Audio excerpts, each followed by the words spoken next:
നമ്മള് ഏറ്റവും കമന്റബിൾ ആയ ഒരു കാര്യമാണ്. ഉം. അതായത് ആ കുട്ടി വരുന്നു, ഭാഷ അറിയില്ല. പൊതുവേ നമ്മുടെ കാസർഗോഡ് സ്ലാങ് ആണ് ഇതിൽ ഉപയോഗിച്ചിട്ടുള്ളത്. എല്ലാവരും അത്രയും കഷ്ടപ്പെട്ടിട്ടാണ് ആ ഡയലക്റ്റ് അവർ പഠിച്ചെടുത്തിട്ടുള്ളത്. ഉം. ഇത് ഈ കുട്ടീനെ സംബന്ധിച്ച് മലയാളിയായിട്ടുള്ള ഞാൻ അത് പഠിക്കാൻ ബുദ്ധിമുട്ടായിരുന്നു. ഞാൻ വിചാരിച്ചപ്പോ ബുദ്ധിമുട്ടിയ വയ്ക്കുക, വെക്കുക, ഉം. അങ്ങനത്തെ ചെറിയ ഉം. ചെറിയ സാധനങ്ങളല്ലേ. കൃതിക്ക് മലയാളം അറിയാത്തോണ്ട് അതാണ് മലയാളം എന്ന് വിചാരിച്ച് കൃതി അത് പഠിച്ചു അല്ലേ? അല്ല, പക്ഷെ പിന്നെ അത് എന്നാലും അത് മാത്രല്ല ഭയങ്കര മൊത്തം രസമായിട്ട് അതിന്റെ ചെയ്തിട്ടുണ്ട്. എക്സ്പ്രഷൻസ്, ഇമോഷൻസ് ഒരു അല്ല, ബേസിക്കലി നമ്മളത് ഇംഗ്ലീഷ് ട്രാൻസ്ലേഷനും കൂടെ കൊടുക്കുന്നതുകൊണ്ട് കുറച്ചും കൊടുക്കുന്നോണ്ടായിരിക്കാം കൂടെ ചിലപ്പം ഈസി ആയിരിക്കും. you're getting the Dialect. meaning of that Yes. dialogue. Yes. Kriti, you just kicked off your journey in Malayalam film industry with this ARM team. So definitely, it's a great experience for you. So once you wrap up with this schedule, what you learned from this crew and how did it change your perception towards acting? Before joining this set, I had a lot of, from an outsider's point of view, I had a lot of, um, I think I kind of stereotyped the kind of performance that there are in Malayalam film industry. And it was new to me because that's not what I had explored before. So I was actually very excited because from what I had seen, it was very authentic, very, very raw, very minute performances, actually, very minute expressions, especially. And as to getting into the skin of it, I was little worried because I had never seen a character like this in my real life. So I had no reference points. So that made me worry a little bit because if they really want me to portray it very authentically, if they have some expectation, some pre-decided thing they want me to do, how authentically will I be able to portray it? That was constantly on my mind. But I think they gave me complete freedom and complete guidance as to how I should approach it, which made everything so much easier.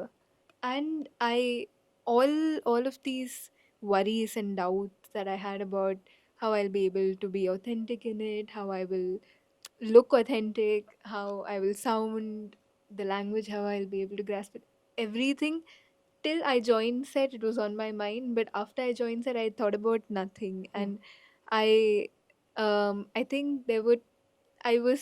I came back thrice, right, for the schedules, and I was waiting when I would get to come back because it was such a fun experience, even though I had like quite less, because I feel like it was a very enriching experience, like especially working with Tovino also, the way he shared what he learned, Mm.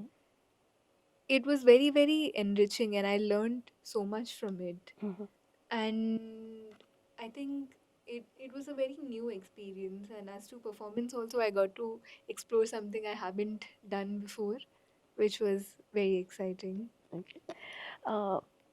Jithin, നമ്മൾ ഈ ഒരു സിനിമയിൽ പ്രധാനം ജോമോൻ, ഇതിൻ്റെ DOP.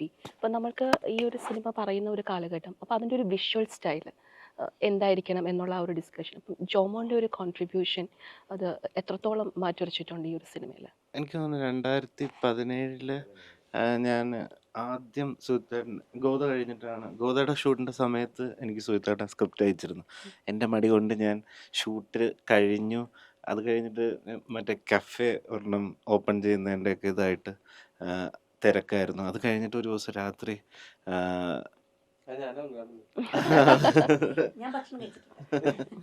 അപ്പോൾ ആ സമയത്ത് ഞാൻ ഇരുന്ന് ഒരു ദിവസം രാത്രി വായിച്ചു. അപ്പോൾ ഞാൻ അപ്പം തന്നെ വിളിച്ചിട്ട് ഇത് ചെയ്യുന്നു എന്ന് പറഞ്ഞു. അത് കഴിഞ്ഞിട്ട് ഞാൻ കാസർഗോഡ് പോകുന്നു, അവിടുത്തെ പരിസരവും കാര്യങ്ങളും എല്ലാം കാണുന്നു. അപ്പം ഞാൻ സുഹിത്തേട്ടൻ്റെ അടുത്ത് പറഞ്ഞു, സുഹിത്തേട്ടാ, ഈ സിനിമ ഷൂട്ട് ചെയ്യാൻ ജോമോൻ ചേട്ടനെ പോലുള്ള ഒരാൾ വേണം.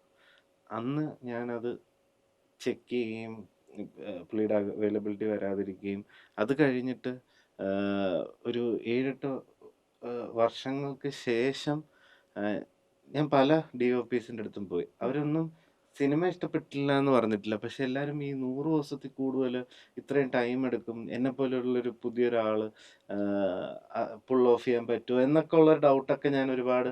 പക്ഷെ ഞാൻ ഈ പല കണ്ട DOPസിൻ്റെ അടുത്ത് പോകുമ്പോഴും നമ്മളൊരു വലിയ ബുക്കിൽ എൻ്റെ കളർ പാലറ്റ്സും ഈ ഡിജിറ്റൽ സ്റ്റോറി ബോർഡും കളർ ലെയറിങ്ങും ഇതെല്ലാം ലൈറ്റിങ്ങിൻ്റെ ഒരു ഇത് ഞങ്ങൾ അത്രയും പ്രിപ്പയർഡ് ആയിട്ട് പോലാണ് പോയിട്ടുള്ളത്.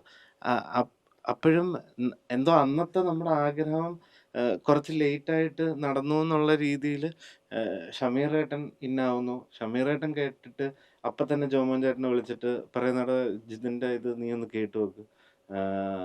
അപ്പോൾ അപ്പം തന്നെ ഞാൻ ജോമോൻ ചേട്ടൻ്റെ അടുത്ത് പോകുന്നു, കഥ നറേറ്റ് ചെയ്യുന്നു. അപ്പം കേട്ടോണ്ടേ എൻ്റെ അടുത്ത് പറയുന്നത്, എടാ ഇത് ഇങ്ങനെ ആയിരുന്നില്ല ഞാൻ ആദ്യം വിചാരിച്ചിരുന്നത്, ഇത് വേറൊരു പരിപാടിയാണല്ലോ, ഇത് നമുക്ക് പിടിക്കാം എന്ന് അപ്പം പറയുന്നു. അത് കഴിഞ്ഞിട്ട് ഞങ്ങൾ പ്രോപ്പറായിട്ടിരുന്നു, പ്ലാൻ ചെയ്തു. ഞാൻ എൻ്റെ ഈ പ്രീ വിഷ്വലൈസേഷൻ ചെയ്തതുകൊണ്ട് 3Dയിൽ അനിമേറ്റഡ് ഫിലിം പോലെ തന്നെ വിത്ത് ലൈറ്റിങ്ങും കളറും എല്ലാം സെറ്റ് ചെയ്തിട്ട് ചേട്ടാ എനിക്ക് ഇതുപോലെ അങ്ങ് ഷൂട്ട് ചെയ്ത് തന്നാൽ മതി എന്ന് മാത്രം ഇങ്ങനെ കൊടുക്കുക എന്നുള്ളൊരു സാധനം എനിക്ക് ഭയങ്കരമായിട്ട് ഗുണം ചെയ്ത പോലെ തോന്നിയിട്ടുണ്ട്. ഇപ്പം അതായത് ഒറിജിനൽ വിഷ്വലും അതുമായിട്ട് കമ്പയർ ചെയ്താൽ പോലും കറക്റ്റ് അതുപോലെ തന്നെ. പിന്നെ ജോമോൻ ചേട്ടൻ വയ്ക്കുന്ന ഫ്രെയിമൊന്നും നമുക്കങ്ങനെ ജോമോൻ ചേട്ടാ ആ ഫ്രെയിം ഇഷ്ടപ്പെട്ടില്ല, ഇത് നമുക്ക് ഇങ്ങോട്ടൊന്ന് മാറ്റി വെച്ചാലോ എന്നൊന്നും എനിക്ക് ഇതുവരെയും ചോദിക്കേണ്ടി വന്നിട്ടില്ല. പിന്നെ ജോമോൻ ചേട്ടൻ ഉള്ള സമയത്ത് ഞാൻ എന്നും നിന്റെ മൊയ്തീനൊക്കെ ചെയ്യുന്ന സമയത്ത് എൻ്റെ തുടക്ക സമയം. അപ്പോൾ ആ സിനിമയുടെയും സിനിമാറ്റോഗ്രാഫർ പുള്ളിയാണ്. അതിന് മുമ്പ് ഞാൻ ചെയ്തിട്ടുള്ള ABCDയും പുള്ളിയാണ്. അപ്പോൾ അത് ഞങ്ങൾ അങ്ങനെ പിന്നെ ചാർലിയും ഒക്കെ ആയിട്ട് ഞങ്ങൾ വർക്ക് ചെയ്തിട്ടുണ്ടല്ലോ. അപ്പോൾ ഇപ്പം മൊയ്തീൻ്റെയൊക്കെ സമയത്ത് എന്ന് പറഞ്ഞാൽ ABCDയിൽ വെച്ച് ഞങ്ങൾ തമ്മിലുണ്ടായിട്ടുള്ള പരിചയമുണ്ടല്ലോ. അതുകൊണ്ട് എനിക്ക് മൊയ്തീനിലൊക്കെ പുള്ളി ഇപ്പം നമുക്കന്ന് ഈ ലൈറ്റിനനുസരിച്ച് ഫേവർ ചെയ്ത ഇതൊന്നും നമുക്ക് ആരും പറഞ്ഞു തരില്ലല്ലോ. നമ്മളെവിടെയെങ്കിലും പോയി പഠിച്ചാലൊക്കെ അല്ലേ. അപ്പോൾ ആരും പറഞ്ഞു തരില്ല. ഇപ്പോൾ ജോമോൻ ചേട്ടൻ പറയടാ നീ കുറച്ച് ഇങ്ങോട്ട് പിടിച്ചാൽ നിന്റെ മുഖത്ത് ലൈറ്റ് കിട്ടും എന്നൊക്കെ പറഞ്ഞാൽ അന്നേ, അതായത് ബഹളക്കാരനല്ല പുള്ളി. നമ്മൾ ക്യാമറയുടെ ബാക്കിൽ നിന്ന് എടാ നീ കുറച്ചും കൂടി തിരിച്ചു പിടിച്ചാൽ ആ ലൈറ്റ് നിനക്ക് കിട്ടും കേട്ടോ, അത് വേണമെങ്കിൽ നിനക്ക് അത് യൂസ് ചെയ്യാം എന്നൊക്കെ പറയുന്ന പരിപാടി ഉണ്ടായിരുന്നു.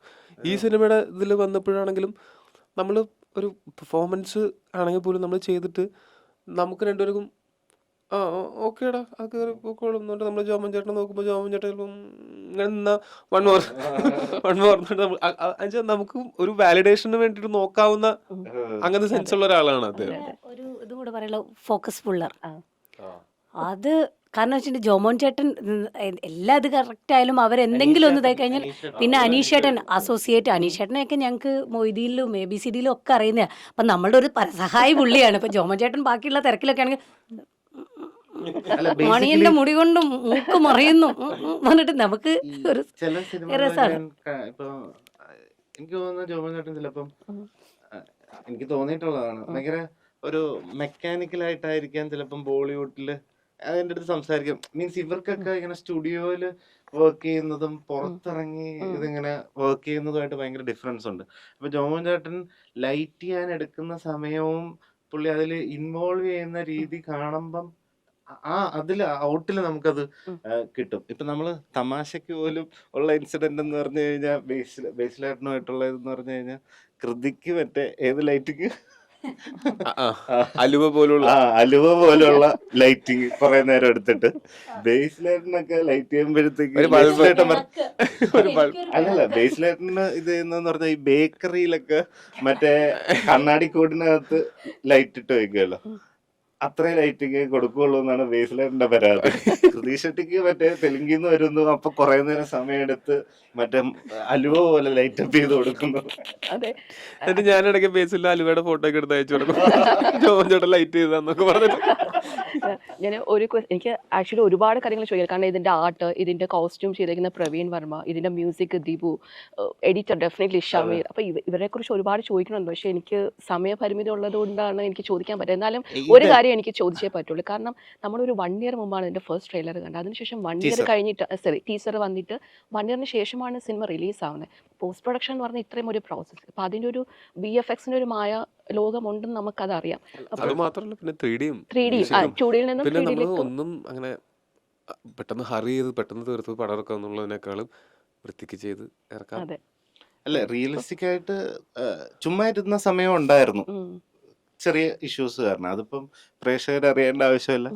പക്ഷെ Work പറഞ്ഞു നടന്നിട്ടുള്ള പക്ഷെ പറഞ്ഞു അല്ല എന്തുകൊണ്ട് ഇരുന്നു എന്നുള്ളത്. അല്ല പക്ഷെ അതിനകത്ത് എനിക്ക് തോന്നുന്നത് ജിതിന് ഇത്രയും സമയമൊക്കെ ഒരു സിനിമയ്ക്ക് പ്രീ പ്രൊഡക്ഷനും പോസ്റ്റ് പ്രൊഡക്ഷനും കിട്ടുക എന്ന് പറയുന്നത് നമ്മൾ വെറുതെ ഇരുന്ന സമയം ഒഴിവാക്കിയാൽ പോലും ബാക്കി കിട്ടിയ സമയം പോലും നമുക്കത് ഭയങ്കര ഭാഗ്യമാണ്. അങ്ങനെ എല്ലാ സിനിമയ്ക്കും കിട്ടുന്നതല്ല. ഇപ്പോൾ September 12th ഇത് റിലീസ് ആകുമ്പോൾ പ്രേക്ഷകർക്ക് കൊടുക്കുന്ന ഒരു ഇമോഷൻ എന്തായിരിക്കും തിയേറ്ററിൽ? അല്ല അറിയാൻ ഞങ്ങൾക്കും കൗതുകമുണ്ട്. അല്ല എല്ലാരും നമുക്ക് പറയാനുള്ളത് നമ്മൾ ഭയങ്കര ഫ്രം ദ ഹാർട്ട് ചെയ്തിട്ടുള്ളൊരു എല്ലാവരും, ഞാൻ മാത്രമല്ല, ഒരു വലിയ ക്രൂ. പ്രത്യേകിച്ച് ലിസ്റ്റിൻ സ്റ്റീഫൻ അതെ, പ്രൊഡക്ഷൻ. പുള്ളിക്കാരൻ അവരുടെ ഇത്രയും വലിയൊരു ഫണ്ടിങ് ഒരു എന്നെ പോലെയുള്ള ഒരു പുതിയ ഡയറക്ടറിന് അങ്ങനെ സിനിമാ പാരമ്പര്യമില്ലാത്ത ഒരു പുതുമുഖ സംവിധായകന് കിട്ടാവുന്ന ഏറ്റവും മലയാളത്തിലെ ഏറ്റവും വലിയ ബഡ്ജറ്റിൽ തന്നെയാണ് അത് ചെയ്തേക്കുന്നത്. നമ്മൾ ഒരിക്കലും ഇത് ചെറിയ ബഡ്ജറ്റ് എന്ന് നമുക്ക് പറയാൻ പറ്റില്ല. മലയാളത്തിൽ നിന്നുകൊണ്ട് ഇതിന്റെ ബഡ്ജറ്റ് എന്ന് പറയുന്നത് ചെറിയ ബഡ്ജറ്റ് അല്ല. മറ്റ് ഇൻഡസ്ട്രികളെ അപേക്ഷിച്ച് ചിലപ്പോൾ അത്ര വലുതല്ലായിരിക്കും. ഇല്ല, വേറൊരു കാര്യം കൂടെ ഉണ്ട്. മലയാളത്തിലൊരു ട്രിപ്പിൾ റോൾസ് ചെയ്തേക്കുന്നത് മമ്മൂക്ക വന്ന്, അതെ അതെ അതെ, അതിനുശേഷം പാലേരി ടോവിനോ. മാണിക്യം. അതെ അതെ, അതിനുശേഷം ടോവിനോ ആണ്. അങ്ങനെയൊക്കെ നിങ്ങൾ പറയല്ലേ, വെറുതെ എന്താ പറയാ, വെറുതെ ആൾക്കാരെ ഓർമ്മിപ്പിക്കല്ലേ അത്. വെറുതെ കമ്പാരിസൺ വന്ന് വെറുതെ എന്നെ എടുത്ത് കൊടുക്കും. അത് അല്ല ഞാൻ പറഞ്ഞത്. ഞാനും ആദ്യം കേട്ടപ്പോൾ പറഞ്ഞത് ഇത് 3 റോളെന്നൊക്കെ പറഞ്ഞ കമൽഹാസൻ, മമ്മൂക്ക അങ്ങനെയുള്ള ആൾക്കാരൊക്കെ ചെയ്യുന്ന പരിപാടിയാണ് ഇത്. ഞാനത് ഇങ്ങനെയായിരുന്നു എൻ്റെയും. പക്ഷെ ഇത് നമ്മളും പഠിക്കണ്ടേ. അതെ. നമ്മൾ എന്താ നമുക്ക് ഏറ്റവും പേടിയുള്ളതല്ലേ നമ്മൾ പ്രിപ്പയർ ചെയ്തിട്ട് ട്രൈ ചെയ്യേണ്ടത്. അല്ലാണ്ട് പേടിയുള്ള ഒരു സാധനത്തിന്റെ ഫ്രണ്ടിലോട്ട് വെറുതെ ചാടി വീഴുക എന്നുള്ളതല്ല. പേടിയുള്ള ഒരു സാധനമാണെങ്കിൽ അതിന് പ്രിപ്പയർ ചെയ്തിട്ട് നമ്മൾ ചാടി വീഴുന്നു. അത് ചെയ്തില്ലെങ്കിൽ നമുക്ക് വളർച്ച ഉണ്ടാവില്ലല്ലോ. അതെ, തീർച്ചയായിട്ടും. സോ എല്ലാവരും 3Dയിൽ തന്നെ സിനിമ കാണുക. കാണുക. അത് എല്ലാതരം ഓഡിയൻസിനെയും എൻ്റർടൈൻ ചെയ്യിക്കുന്ന ഒരു പടമായിരിക്കും. നമ്മളെപ്പോഴും പറയുന്ന പോലെ അതിൻ്റെ അല്ലെങ്കിൽ സിനിമ കണ്ടുകൊണ്ടിരിക്കുമ്പോൾ ഇത് അങ്ങനെ ആയിരിക്കും ഇങ്ങനെ ആയിരിക്കും എന്നൊന്നും ചിന്തിക്കാൻ പോവാതെ, അങ്ങനെ കേൾക്കാത്ത കഥയൊന്നുമല്ല, കേട്ടിട്ടുള്ള കഥകളൊക്കെ തന്നെയാണ്. പക്ഷെ അതിനെ വേറൊരു രീതിയിലാണ് നമ്മളത് പ്രസൻറ്റ് ചെയ്തേക്കുന്നത്. അത് എല്ലാവർക്കും ഇഷ്ടപ്പെടും. ഇനി ബാക്കിയെല്ലാം പ്രേക്ഷകരാണ് പറയേണ്ടത്. എല്ലാവരും 3D തന്നെ കാണണം. തീർച്ചയായിട്ടും എല്ലാവിധ വിജയഭാവങ്ങളും നേരുന്നു. Thank you thank you so thank you much. So much. Thank you.